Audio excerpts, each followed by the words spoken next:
Now the season is almost over with about 9 games to go to the end of the season. And as we all know, Manchester United will not get any trophy this season where we attain to win, of which the only one thing that we can attain now is qualifying for the Champions League. And it is going to be important that we put our heads down and work towards winning as much games as we can win for the remaining 9 games to be able to qualify for the Champions League, which is our goal from now to the end of the season. Now, it brings me up to something that is really going to be important to us, because we understand that Casemiro is already leaving at the end of the season.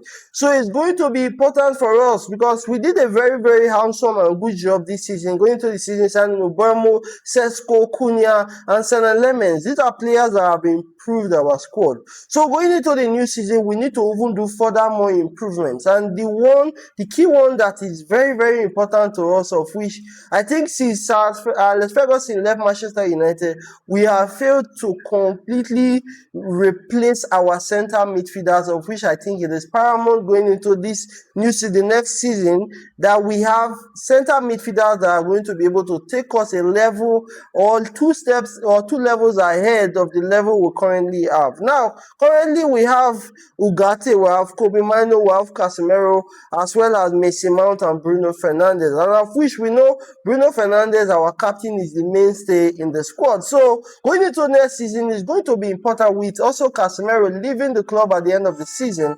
It is very, very going to be paramount to us that we sign 2 center midfielders, at least 2, because Casemiro leaving, we'll have to replace him.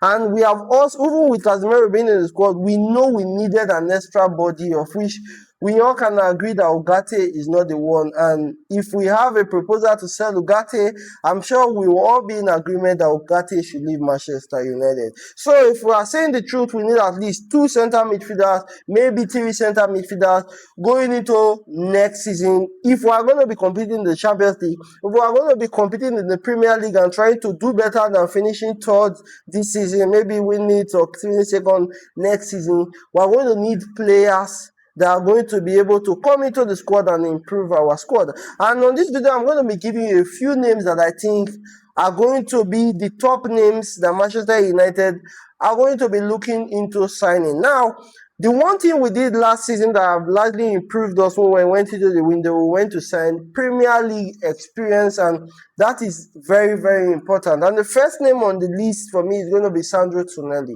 Now, this has been a guy I have liked from the longest. Immediately, he came into Newcastle, he relentless working. Tonali not the tire. His passing ability, he's also a set-piece taker, and he's a midfielder that can also get you goal. But the most important one for me about Tonali now is ability to run from the beginning of the match to the end of the match. Now, a workaholic. He can play the 8th position, he can play the 6th position, but he'll not be lone DM per se. But he's a player that can play in those midfield positions and he go contribute. His passing ability, his retention of the ball, he's good technically to fill in the position. Now, one thing about Casemiro was that he gave us a present aerially. So he offered us goal. Casemiro was a goal threat. Tonali does not offer the same level of goal threat, but Tonali is the kind of player that is going to pop up in attacking positions. He go make runs for Bruno Fernandes from those deep lying positions, and he also hits from outside the 18. So with Tonali, we might not be able to equal the Casemiro levels, but we will have a player that is also going to contribute with the goals for the team. For me, I don't think he's going to be cheap. But I think from the beginning, I think it was even January, the report that agents were talking to Arsenal. So there's an intention of Tonali wanting to leave Newcastle to somewhere else. Now, whether they will sell to Manchester United for a cheap price, I do not think so. I think Tonali will be over 70 million. And I think if Tonali is a 70 to 80 million player, I will say go and get Sandro Tonali. Now, the second option also has Premier League experience, and I'm going for Carlos Baleba. Now, at the beginning of the season, we showed interest in Carlos Baleba in Brighton, but Brighton said they were not going to let him go, and of which we know the abilities the boy has. He has physical ability, he has technical ability, left and right foot, he has good long range passing, he's a daring player, he's a physical presence, he has that Yaya Toure feel to him inside the midfield. He's very good on the ball, he's very good at carrying the ball. I think carrying the ball, running is his best attribute, and also winning the ball. He's a physical specimen. He knows how to go down and really make good challenges. And coming to our midfield, he will make a very, very big impact. But this season so far, he has not hit the same height he hit last season, and his performances have not been the best. Now, would I still say we should sign a Carlos Baleba? I would say yes, because he's 22, I think 21, 22.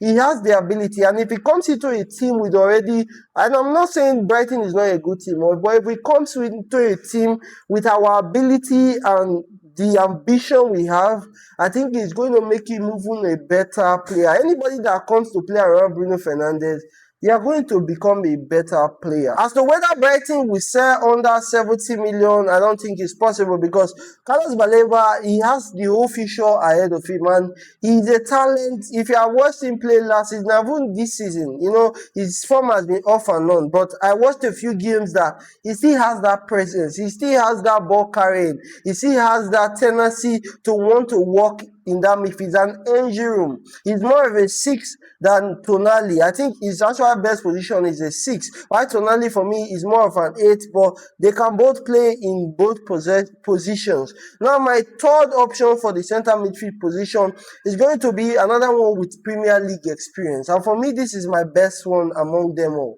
And it's Elliot Anderson. Now, Elliot Anderson has played under several different managers in Nottingham Forest already, and in all of those managers, he has been the best player in Nottingham Forest by a distance. Now, for me, this player, I liken him to Steven Gerrard. He has the running tenacity to run all around the pitch. He has the ball carrying ability.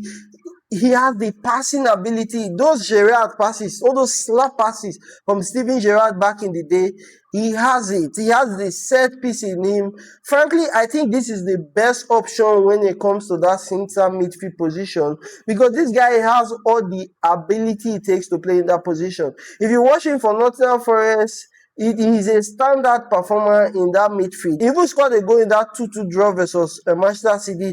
Amazing finish outside the 18, and I think he will also bring goals. He will not score as much goals as Tonali would score, but he will give us some certain level of coverage in that midfield position, and like I said, he's my favorite option for that position. Now, another one that a lot of people might not be thinking, but for the past few seasons, even before he went to Aston Villa, I hoped we had gotten that player, and that player is Amadou Onana. Amazing winner of the ball, one of the best tacklers of the ball in the English Premier League. He is very strong, he is tall, he's a presence in the midfield. Now, his passing ability is underrated, but he's not as the best as the other players that are on the list.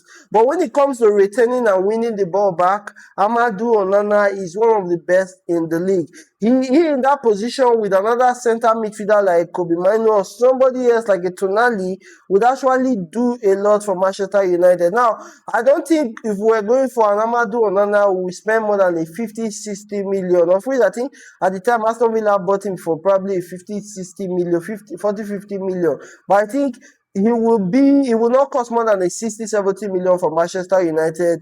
He does not offer the same levels of abilities the other players on the list has, but when it comes to winning the ball back, a thing that Manchester United have struggled with, because that is one of the abilities Casemiro also has. And if you are going to replace Casemiro, you also have the area ability. He scores some goals from corner kick. He's a threat from set pieces, and I think he can also work for the Manchester United. Now, I want you to let me know in the comment section who is another person you think Manchester United should consider for those center midfield positions to replace a Casemiro, or also fill in the roles of those two center midfielders we are going to be going for come the summer. Please do not forget to hit the like button, hit the subscribe button so that other people can get to see the video. Please do not forget to share the video. I'll see you in more videos to come.